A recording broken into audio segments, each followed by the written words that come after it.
Well, Arsenal fans, it might be a blessing in disguise according in what angle you are gonna view it in, but I want to let you know that Saka is out of the England national team. This comes after we got a story yesterday that Bukayo Saka is training alone.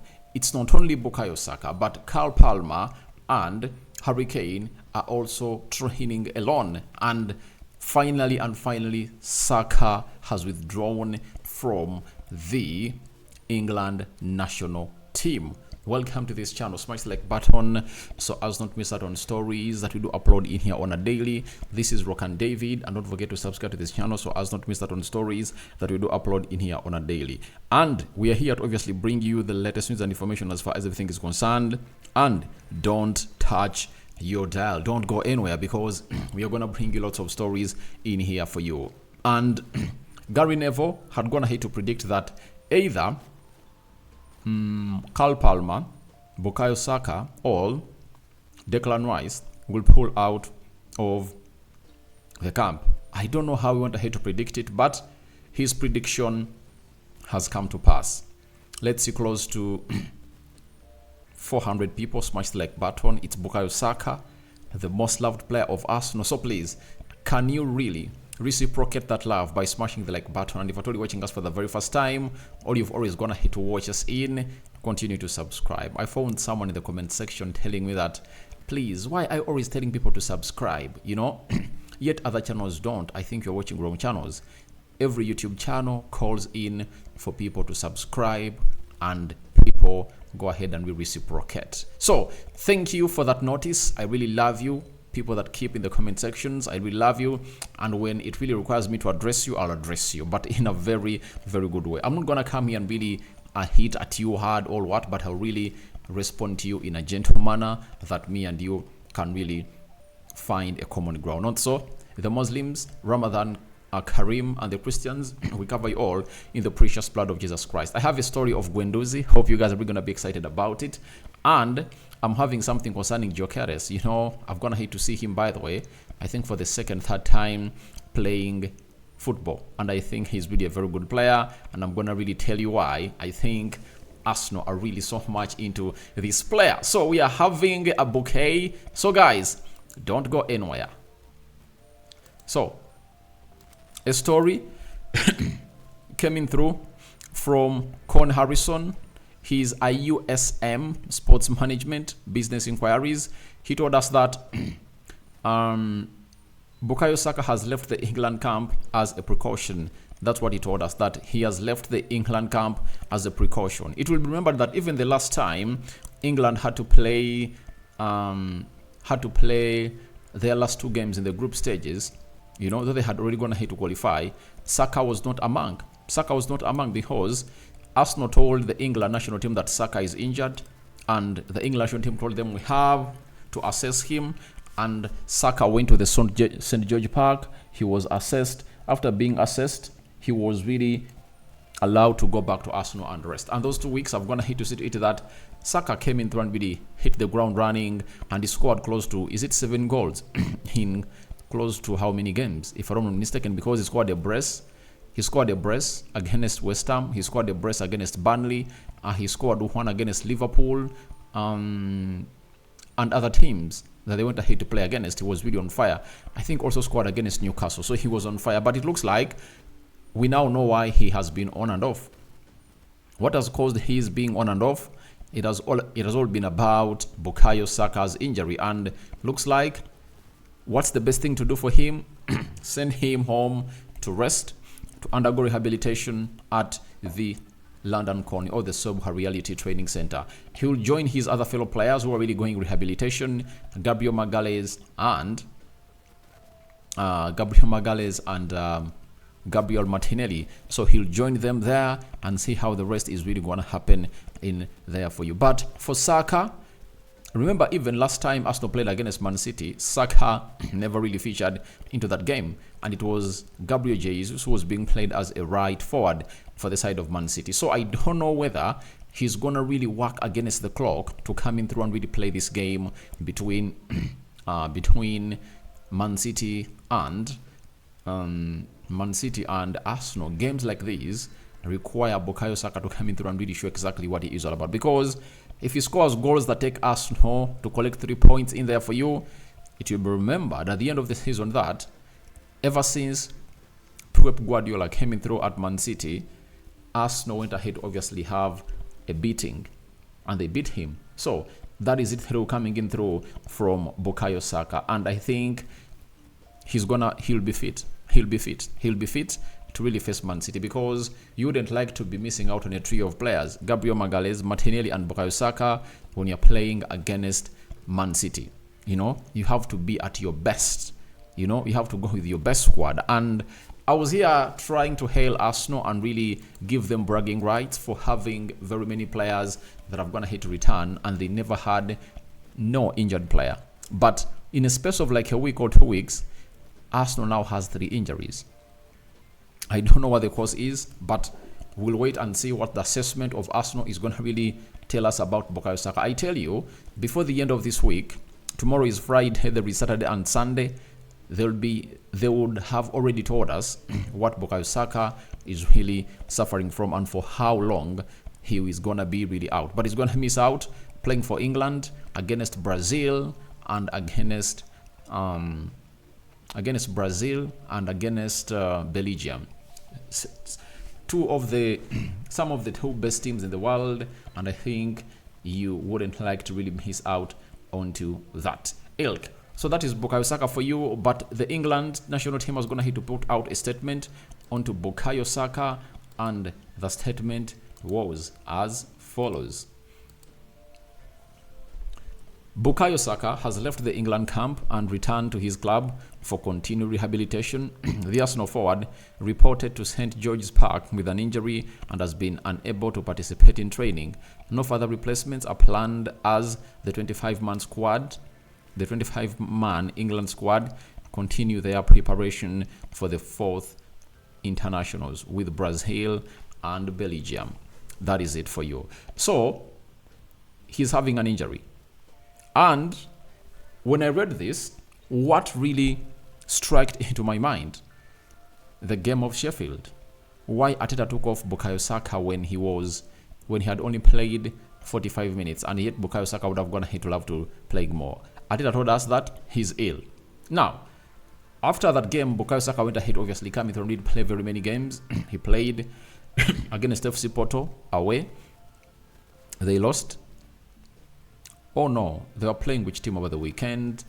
I think they had to play...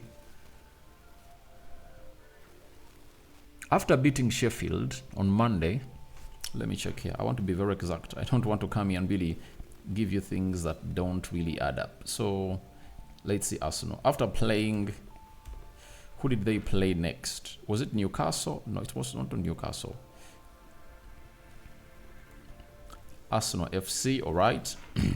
After trouncing Sheffield United, Arsenal had to play, let me see. After playing Sheffield 6-0, Arsenal had to come up and Sheffield, where are you?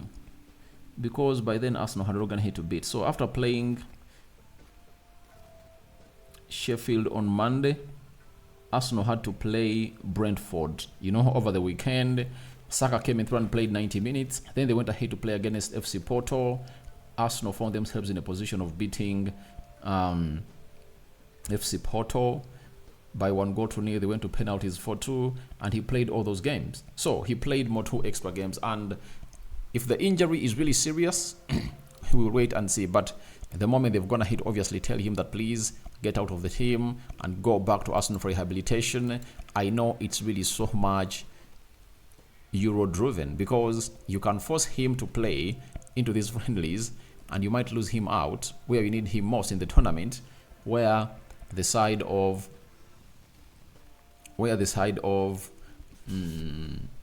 England will be tussling it out with the creme de la creme of Europe in June and July. So I think it is really a very good cause that Saka's going to have to be really taken out and let him go out and really rest. And as he rests, I think he's going to really heal as soon as possible. After healing, the rest will be history. according to me. So, quick recovery to Bukayo Saka, but I know these 2 weeks of rest will help him really take part into the game of Man City. But there is a person who went ahead to foretell and prophesied this. That was Gary Neville. He said, "I'll make a prediction. Either Declan Rice, Saka, Phil Foden. I have a feeling they will pull out of the second England game against Belgium, or they won't play, and Gareth will do a deal with them." And why should he mention all these 3 players? Because Declan Rice and Bukayo Saka are topping the league, playing for Arsenal, pivotal players, and they would like to win the league. Phil Foden is one of those players that has gone ahead to obviously be the most informed player at the side of Man City, and he is focusing on to playing the Champions League and winning the league. Remember, Arsenal is having 64 points and Man City is having 63 points. So Arsenal is really loving everything that they're doing in there for you. So I understand why Gary Neville went ahead to prophesy this, because we all knew how exactly it's gonna be. Players love to play for their national teams, but in competitive tournaments. But in these friendlies, a player can easily say, "I cannot really make it. Can I really go back to the club and really rest?" But for Phil Foden and Declan Rice, I think they're gonna be here, especially when England is playing against Brazil, on Saturday, because that is the hugest game. And when they are playing Belgium, I think the rest of the players can come in through and really do the job. But the big question is, who is gonna come out and really replace Bukayo Saka? There is Carl Palmer, but he was also reported amongst the players that are really training alone. We are waiting to see whether he's really going to make it to that level. The other player that can come in and replace him is Gerard Bowen. I've gone to see him there, and Gerard Bowen is really doing loads and loads of goal scoring, and his threat in the final third of the pitch has gone ahead to be rewarded by the English national team manager, because he has gone ahead to do the best of the best. So that is the man himself, Bukayo Saka. I think you should just wish him the better recovery. But I'm 100% sure he's going to be back when they're playing Man City. There is nothing that Arteta can risk himself to go there without Bukayo Saka, because he's the only left-footed player that he has that can really represent in a game of that magnitude when they're playing for a team that, if at all they beat it, they go 4 points ahead of it. Very important side of the game. So that is Bukayo Saka for you. We wish him the best of luck into that rehabilitation that he has gone ahead to undergo at the London Colney. Now, Matteo Guendouzi, formerly at Arsenal, has said, "I was lucky to work with Unai Emery. He was an amazing manager. He's now doing..." Sorry about that. He's now doing a top job with Aston Villa. He gave me the confidence to play, so I was lucky to work with him. Now, who threw Guendouzi under the bus? It was Mikel Arteta. No doubt about that, because he felt like Guendouzi couldn't beat the standards. And he showed you that he was willing to offer him a chance. And it was like Guendouzi was not willing to obviously come in through and really play back for Arsenal. And it was like, "Can you please allow the £9.5 million you put in my contract, to buy me from Marseille, to buy me from Arsenal?" Because Arsenal would have gone ahead to call in for more money from Matteo Guendouzi, because of how he was really performing by then. He was really performing very, very, very well, and he was putting in a shift that was really very much called in for. So that is it coming in from Matteo Guendouzi, and he's now playing for Lazio.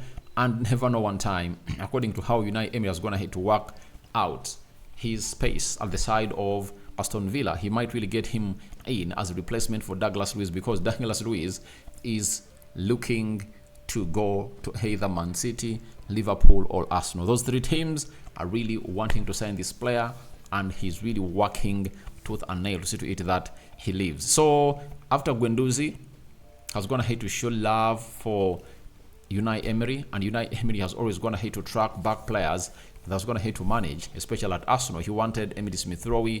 He now wants Kien Tierney, El Nini. You can't tell me that if at all he's wanting those 3, that he's not in need of Matteo Guendouzi, because Matteo Guendouzi can come in through and really put in a very similar work like that of Douglas Luiz that is going to be putting in on the side of Aston Villa. So your thoughts onto Bukayo Saka, injured and out of the England national team that's going to face Brazil, in the comment section below. Do you think he's going to miss out on the game of City, or he's going to be a variable?